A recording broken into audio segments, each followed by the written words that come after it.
Scorpio. It's umomgtarot, and this is your someone secretly talking about you tarot card reading. You know what I'm doing. We need some balance of the light. So, please allow me a moment to give you that light. Alright. Alright, so we're going to use the astrology reading cards as per norm to figure out who we're talking about. And then we're going to do a tarot spread and see what's going on. What is this person talking about? Secretly talking about you. Somebody's talking about you. Somebody talking about you, Scorpio. Alright, let's go. Boop. Boom. The juices are flowing. Scorpio shows up as your first card. Somebody often mirroring qualities that you have. So you could take a look right in the mirror, Scorpio, for hints at who this person is. The energy is intense, masterful, thoughtful, and magnetically charming, but also secretive and possessive. So we have a watery person, a very emotional person.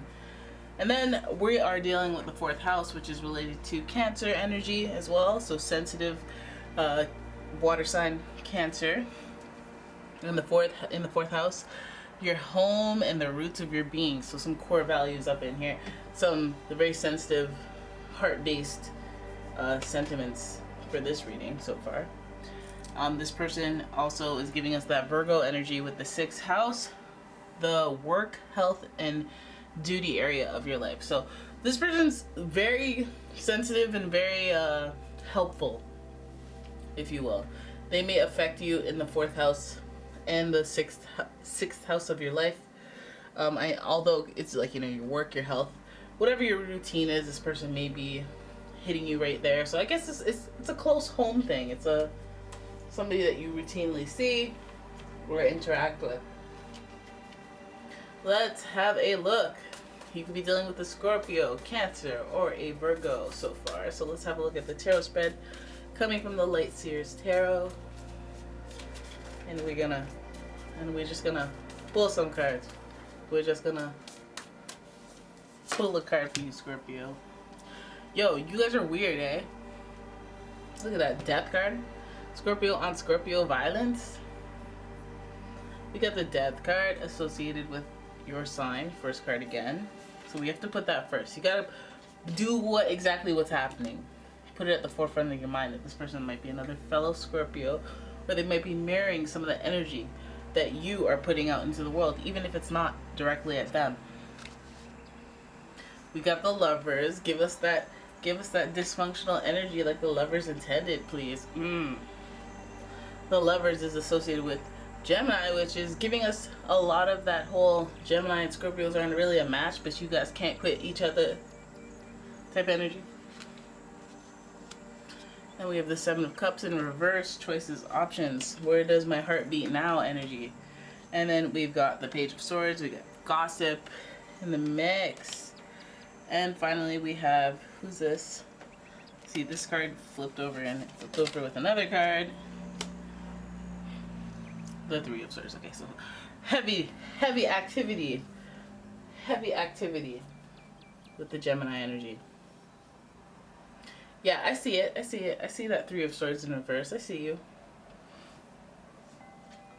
Some of you guys, it seems, are dealing with somebody who's very, very, very much about not being betrayed. They may preach it. They may speak it.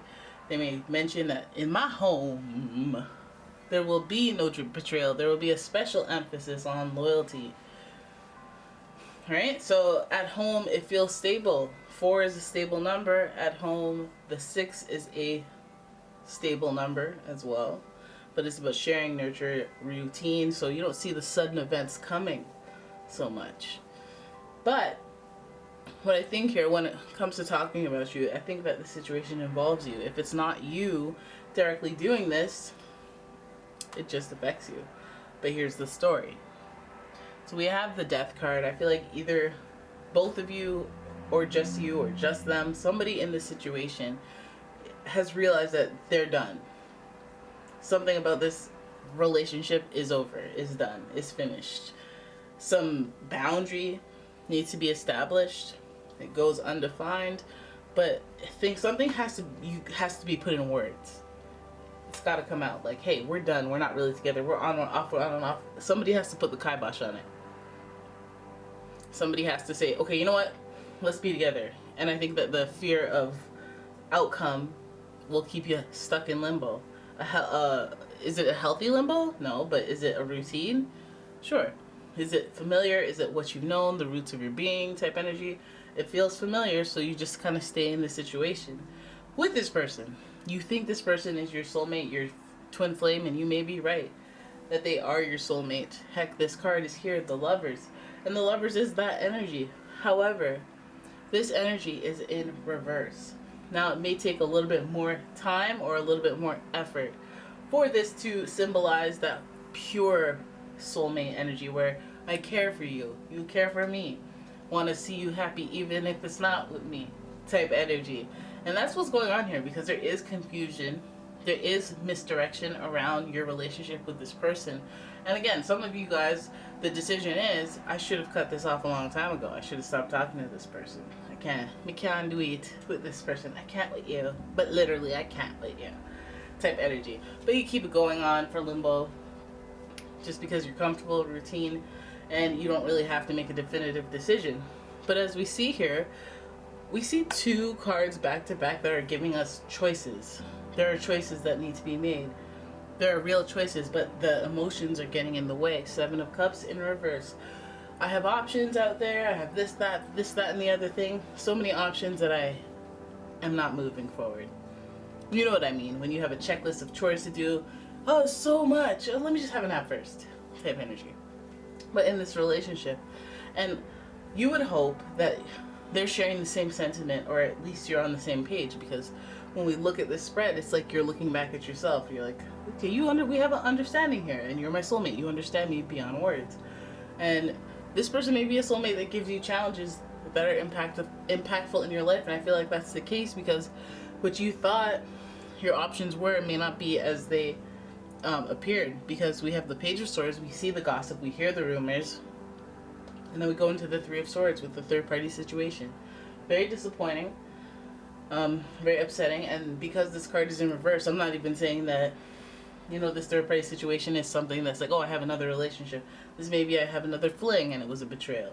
Or I have a connection with somebody else and this is a betrayal. I see some messages between you and this person. All the rumors are true? But it starts off as gossip, and I feel like this 7 of Cups may be a hint towards the future, as in the person that you suspected is on the table. Now, if it's in reverse, where you're interested in other people, I feel like that may escalate a situationship with a new person, much to the dismay of this person that mirrors the qualities of you, much to the dismay of your soulmate type figure that hasn't been defining the relationship. It might mark the end. It might mark the end of the situation. There's somebody else that you maybe even be developing feelings for in a state where you thought that you would never be able to have feelings for someone else. Maybe they're blossoming. Maybe they're growing. Maybe the rumors are true. So, I would say always just follow the love. Follow the love if that's happening to you. If it's the opposite and it's happening to the other person, you could sense it. The Death card is right there in the beginning. That's a warning. It's not it could be seen as a warning, but it's also like that validation where it's like you knew back there, and when you guys flew to North Carolina for that date and everything went wrong, and you're like, damn, Mother Nature doesn't even want us to be together. You knew back then, and now it's like, okay, well, I suspect that things are decisions that look at these 2 decision cards in reverse. It's like nobody wants to make a real definitive decision, whether that was you or them saying, no, I don't want to call it. We don't want to say we're together. We're just kind of seeing. We're just kind of sleeping together. We're just trying, all this back and forth. Or it could even be like, yeah, we're together, but we're not. We've been together for 8 years. We haven't taken the plunge yet. It's this kind of hesitation that results in moving forward with a little bit of gossip and third party situations and throwing a monkey wrench into the whole dynamic. But before it happens, I guess they'd be talking about you, boo-boo. I bet you be talking about people too. So, drama. All right, so good luck with that. This isn't a tarot advice channel. This is just a reading channel, so I don't have any. I have no constructive criticisms, and I have no support or guidance. Good luck and God bless. Can you imagine if can you imagine if I changed my outro to that or whatever? Like, that would be so cold. It would be so cold. Anyways, there it is. That's your reading. I hope you guys enjoyed it. If you did, please give the video a thumbs up and subscribe to the channel. Leave a comment, share the video. And if you'd like your own personal reading, please check out the description for a link to the website as well as a link to my Etsy shop where I sell candles. Candles by me. Oh yeah. Alright, thanks for watching, guys. I'll see you in the next one. Bye-bye.